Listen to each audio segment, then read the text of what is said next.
जैसे कि हमने अपने पिछले वीडियो में देखा था कि हर खाने का एक अपना नेचुरल स्वभाव यानी कुछ प्राकृतिक गुण होते हैं अगर हम उसे उसके रॉ फॉर्म में ले रहे हैं तो। बट मैक्सिमम केसेस में हम खाने में थोड़ा बहुत एडल्ट्रेशन करके लेते हैं, रॉ फॉर्म में चीज़ों को बहुत कम लेते हैं।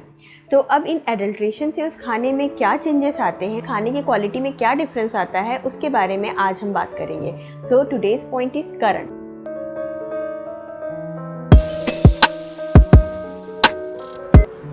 Hello everyone, myself Dr. Seema Prajapati welcomes you to my channel Think Scientific with Ayurved।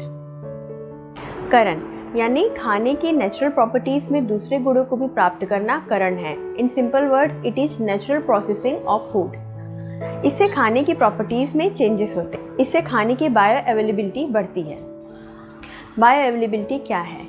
Bio availability एक क्राइटेरिया है जो किसी भी औषध या आहार को उसके मेन एक्शन वाले ऑर्गन या टिश्यू तक पहुंचाने को डिफाइन करता है। अब बायो अवेलेबिलिटी बढ़ जाती है, इससे क्या फ़ायदा? उससे ये बेनिफिट होता है कि उसे हमारा शरीर आसानी से एक्सेप्ट कर पाता है और खाने में जितनी भी बेनिफिशियल न्यूट्रिशन क्वालिटी होती है खाने की, वो सारे उसके मेन टारगेट ऑर्गन या टिश्यू तक आसानी से पहुंच पाते हैं। करण के अलग अलग मेथड्स हैं, जैसे कि अग्नि संयोग, जल संयोग, शौच यानी कि धुलना, चर्निंग यानी मथना, देश, काल, वासन यानी कि अरोमा ऐड करना, पात्र यानी कि इसमें हम खाना खा रहे हैं, एक्स्ट्रा। तो आइए एक एक पॉइंट को हम डिटेल में थोड़ा सा समझते हैं। तो पहला पॉइंट है अग्नि संयोग। अग्नि संयोग का मतलब क्या है? यानी कि हम जो भी खाना है उसमें अग्नि का हीट ऐड करना। देखिए, हम जितने भी खाना पका कर खाते हैं वो सारे अग्नि संयोग से होकर गुजरते हैं। बट अगर हमें एग्जांपल से समझना हो कि क्वालिटी में कैसे डिफरेंस आता है, तो बहुत इजी है ये समझना कि जैसे कि चावल होता है वो स्वभाव से गुरु माना जाता है, और उसी का जब हम लाई बना देते हैं, उसे अग्नि संयोग यानी उसे ड्राई रोस्ट करके जो लाई मिलता है मार्केट में, अगर हम वो बना देते हैं तो वो लाई लघु होता है। तो ये उसकी प्रॉपर्टीज़ में भी डिफरेंस कर देता है।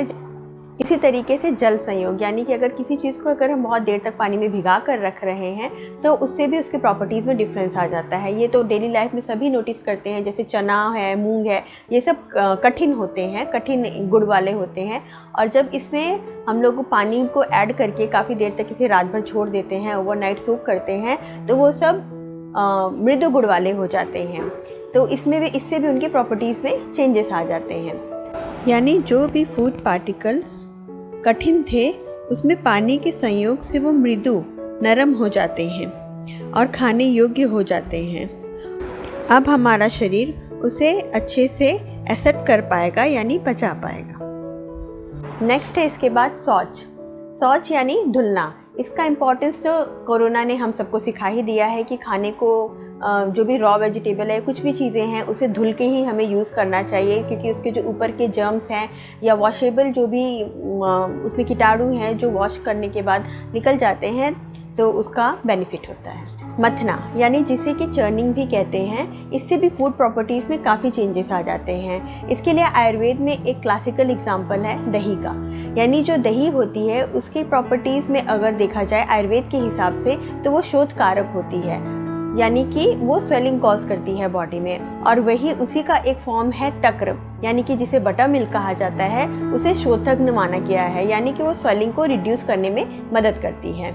दही में अभिसंधि गुण होता है जो माइक्रो सर्कुलेशन को ब्लॉक कर देता है और जिसकी वजह से वो स्वेलिंग कॉज करता है। तक्र में यही अभिसंधि गुण नहीं होता है, जिसकी वजह से तक्र स्वेलिंग नहीं कॉज करता है। मॉडर्न पॉइंट ऑफ व्यू से भी अगर देखा जाए, जो दही है उसमें जो फैट ग्लोब्यूल्स होते हैं वो काफ़ी बड़े साइज़ के होते हैं, और चर्निंग से यानी कि जो मूवमेंट हम करते हैं, मथने वाला मूवमेंट, उससे वो फैट ग्लोब्यूल्स के मेम्ब्रेन टूट जाते हैं और वो पार्टिकल्स उसके काफ़ी छोटे हो जाते हैं। आयुर्वेद में तक्र बनाने का एक स्पेसिफिक मेथड भी बताया गया है। आयुर्वेद के अकॉर्डिंग तक्र के लिए आपको स्पेसिफिकली 25% ऑफ वाटर मिलाना होता है और उसे चर्न करना होता है। तो अगर किसी को दही पसंद है और उसके हैवी या अभिसंधि गुण की वजह से आप उसे नहीं ले पा रहे हैं, तो आप बड़ी आसानी से उसमें 25% ऑफ वाटर मिला करके उसका बटर मिल्क बनाकर उसमें थोड़ा सा सोट पाउडर, काली मिर्च और जीरे का पाउडर डाल करके उसे यूज़ कर सकते हैं। वो बहुत बेनिफिशियल होता है, वो हमारे पेट के लिए भी काफ़ी अच्छा होता है। अब आता है नेक्स्ट पॉइंट, देश। देश यानी कि एरिया, आयुर्वेद में इसको भी काफ़ी इम्पोर्टेंस दी जाती थी कि हम जो भी खाना खा रहे हैं वो कहाँ का है। फॉर एग्ज़ाम्पल, आयुर्वेद में जब कोई भी मेडिसिन प्रिपेयर की जाती थी तो मैक्सिमम मेडिसिन के लिए बोला गया है कि उसे घड़े में रख करके भस्म की राशि यानी कि ऐश के ऊपर रखा जाता था। इससे क्या होता था बेनिफिट कि से ग्राउंड के मॉइस्चर या ह्यूमिडिटी से उसमें ऑर्गेनिजम्स के ग्रोथ की चांसेस बहुत कम होती थी। इस केस में तो एक मेरा भी रिसेंट लाइफ एक्सपीरियंस है कि हम लोग घर से कुछ आटा लेके आए थे और उसे एक हफ्ते के लिए ऐसे ही ज़मीन पर किसी कारण से रखा गया था वो। तो उसके बाद एक हफ्ते बाद ही हमने देखा कि उसमें छोटे छोटे कीड़ों की ग्रोथ हो गई है, जबकि वही आटा जब ड्रम में रखा जाता है तो काफ़ी दिनों तक उसमें कोई भी ऑर्गेनिज्म ग्रो नहीं करते हैं। तो वो ज़मीन ह्यूमिड थी, मॉइस्चर था उसमें, इस वजह से ऐसा हुआ होगा। ऐसे ही अलग अलग एरिया के फूड प्रोडक्ट्स जहाँ पर ग्रो करते हैं, यहाँ तक कि जो नॉनवेज डाइट भी खाते हैं उसमें भी काफ़ी डिफरेंस हो जाता है। फॉर एग्ज़ाम्पल, जहाँ पर बहुत ज़्यादा पानी होता है, यानी फॉर एग्ज़ाम्पल चेरापूंजी हो गई, मुंबई हो गया, वहाँ के जो एनिमल डाइट होती है, एनिमल प्रोडक्ट्स होते हैं, वो हैवी टू डाइजेस्ट होंगे in comparison to desert area, for example Rajasthan. वासन यानी कि अरोमा ऐड करना, जो आजकल बहुत कॉमन है बट आयुर्वेद में ये नेचुरल चीज़ों से किया जाता था। फॉर एग्ज़ाम्पल गुलाब हो गया, इलायची हो गई, और इस तरीके की अलग अलग चीज़ों से अरोमा ऐड किया जाता था। इससे खाने की खुशबू बढ़ती है और ये मॉडर्न साइंस में भी प्रूफ फैक्ट है कि खाने की अच्छी स्मेल से हमारे बॉडी में कई फिजियोलॉजिकल प्रोसेस होते हैं, जिससे डाइजेस्टिव एंजाइम्स भी स्टिमुलेट होते हैं और हमारे जीआईटी सिस्टम को खाना पचाने के लिए तैयार करते हैं।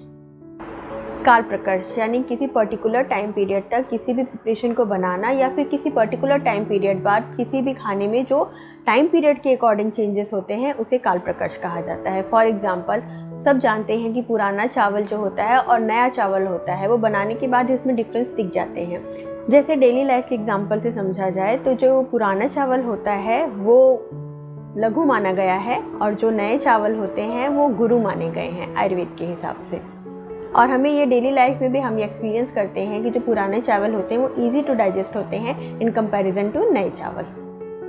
ऐसे ही जो भी फूड पार्टिकल्स हम फर्मेंट करके बनाते हैं उससे भी टाइम ड्यूरेशन से उसमें भी क्वालिटीज़ में काफ़ी चेंजेस हो जाते हैं। फॉर एग्जांपल, इससे भी चावल के एग्जांपल से समझते हैं कि नॉर्मल चावल जो हम खा रहे हैं और इडली जो कि चावल का ही बनता है, चावल और दाल का, तो उसमें क्या होता है कि जो इडली वाला पार्ट होता है वो फर्मेंटेड फूड में आता है। नॉर्मल चावल के कंपैरिजन में इडली डाइजेस्ट करना ज़्यादा आसान होता है। उससे हमारे गट में प्रोबायोटिक्स बढ़ जाते हैं और हमारे गट हेल्थ को काफ़ी इम्प्रूव करते हैं। तो ये चेंजेस जो हैं ये काल प्रकर्ष यानी टाइम ड्यूरेशन और वाटर एडिशन की वजह से हुआ है।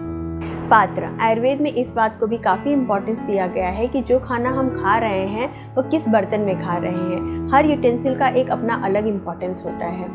मिट्टी के बर्तन पोरस होते हैं जिससे वो मॉइस्चर और हीट को अच्छे से अपने आप में समाहित कर पाता है और खाना बहुत अच्छे से उसमें कुक होता है और खाने की न्यूट्रिशनल क्वालिटीज़ भी बनी रहती है। साथ ही मिट्टी के बर्तन में खुद के ही नेचुरली कई मिनरल्स होते हैं जो खाना उसमें कुक करने से ऐड ऑन हो जाते हैं। इस तरह तांबे के बर्तन में रखा हुआ पानी पीने से जो हमारी बॉडी की कॉपर रिक्वायरमेंट होती है वो काफ़ी अच्छे से पूरी हो जाती है। कॉपर शरीर में आरबीसी बनने में हेल्प करने से लेकर के इम्यूनिटी बढ़ाने तक में मदद करता है। Excess of everything is bad. हमारी बॉडी को कॉपर की लगभग 900 माइक्रोग्राम डेली रिक्वायरमेंट होती है। सही मात्रा में उसका सेवन करना चाहिए, बहुत ज़्यादा भी नहीं, बहुत कम भी नहीं। आयुर्वेद में ये भी बताया गया है कि 10 दिन तक कॉपर वेसल में घी रखा गया जाए अगर तो वो टॉक्सिक हो जाता है। इस तरह हम जिसमें खाना खा रहे हैं ये भी काफ़ी इम्पॉर्टेंट हो जाता है। आजकल के भी एग्जांपल में देखा जाए तो चीज़ों को फ्राई करना, जैसे कि डीप फ्राई करना या रोस्ट करना, ड्राई रोस्ट करना, इससे भी उसकी क्वालिटीज़ में डिफरेंस आ जाता है। जैसे डीप फ्राई करने से चीज़ें हैवी टू डाइजेस्ट हो जाती है, उसमें ऑयल कंटेंट बहुत ज़्यादा आ जाता है जिससे हमारे बॉडी को डाइजेस्ट करने में थोड़ी प्रॉब्लम हो सकती है। तो आप अगर एक अच्छा हेल्दी खाना ले रहे हैं तो प्लीज़ ये भी ध्यान में रखिए कि आप उसे एक नेचुरल हेल्दी प्रोसेस के तरीके से ले रहे हैं ताकि उसके सारे क्वालिटी, सारे गुण आपके शरीर में अच्छे से एसिमिलेट हो पाए। अगर वीडियो अच्छी लगी हो तो kindly like, share and subscribe और बेल आइकन भी ज़रूर दबा दीजिएगा। Till then take care, always be happy and healthy. Thank you.